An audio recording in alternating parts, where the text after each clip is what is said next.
Well, today I've got a piece of oak, and as you're watching this project, I do not know what kind of oak this is, but I'm pretty positive it's oak. If you know what variety of wood it is, let me know. But I had a request from a local customer to try to make some wooden vases or vases. I'm from Southern Ohio. Sometimes my pronunciation of words are not the greatest. So I got a piece of this oak here. I started out there with a roughing gouge and I grabbed a detail gouge here. I like to, on these projects, to go ahead and uh, use the parting tool to kind of mark where I want the bottom to be so that I can work from there. Just a visualization type thing. So you'll see here I got the tailstock up on this, and you'll see as I go through this project, there's a lot of things that I'm going to tell you don't do it the way I did this. This was my first attempt, and I end up removing this tailstock later, and it caused me some issues. Just made it to where I had to be real careful. And like right here's another example. Look how far away I am from the tool rest here. This is making this much more difficult than it needs to be. Got a detail gouge and I'm probably 2.5 inches away from the tool rest. Don't do that. The other thing is you see I kind of tested, this thing went a little out of round, and that's because I didn't take the time at the beginning to put a dovetail tenon on. I just kind of clamped this in the bark in my jaws. And I do that a lot when I'm making like Christmas trees and smaller projects, but when you have something that's sticking out a foot like this project, you're just asking for that to move on you. So I don't normally use the Forstner bits, but that is probably the easiest way to hollow these out. So just choose whatever size hole that you want. And then at the time of making this one, I could only go so deep with that Forstner bit, and I wanted this hole to be deeper. And the Jacob's chuck was hitting that hole, so that's where I'm taking this detail gouge here and I'm making this bigger so that I can get that Jacob's chuck to go inside of here so I can drill it a little deeper.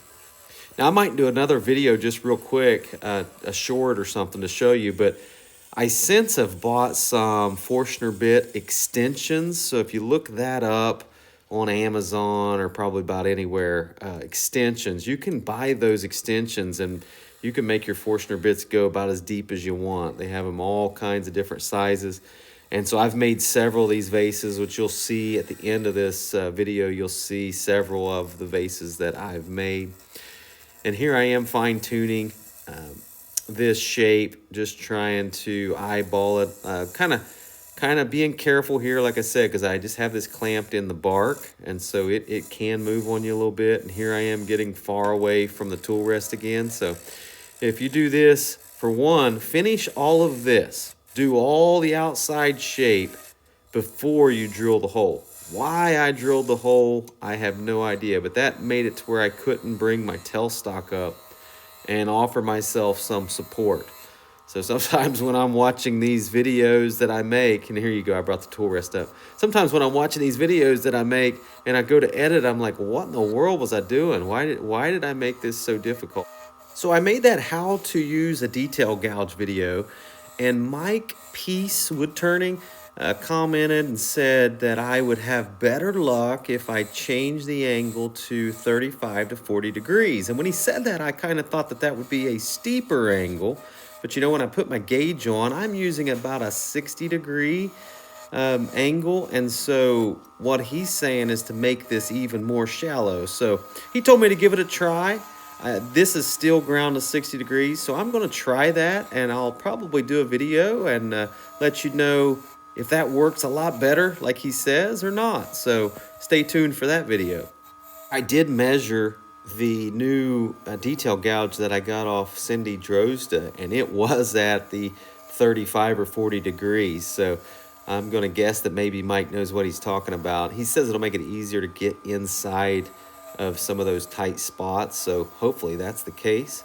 So I'm kind of excited to try that out. I've just been a little lazy. As you see here, I'm just trying to finalize the shape.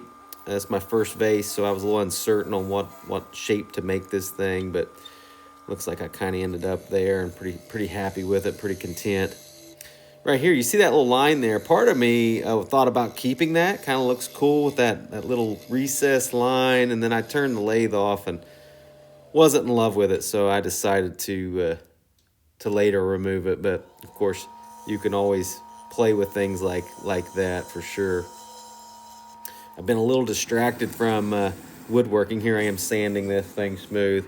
I built a golf simulator in my house and have been golfing some during this cold weather, and so it's probably kept me out of the wood shop more than normal, but it's also helped me with some exercise, so I've kind of enjoyed that. Here I am putting on just some wood butter, which is just, some wax and oil. Just rubbing that on. This is kind of a rough project, which I'm okay with. It has some holes in it, some wormholes and everything, which to me gives it a little bit of character, and I like to leave.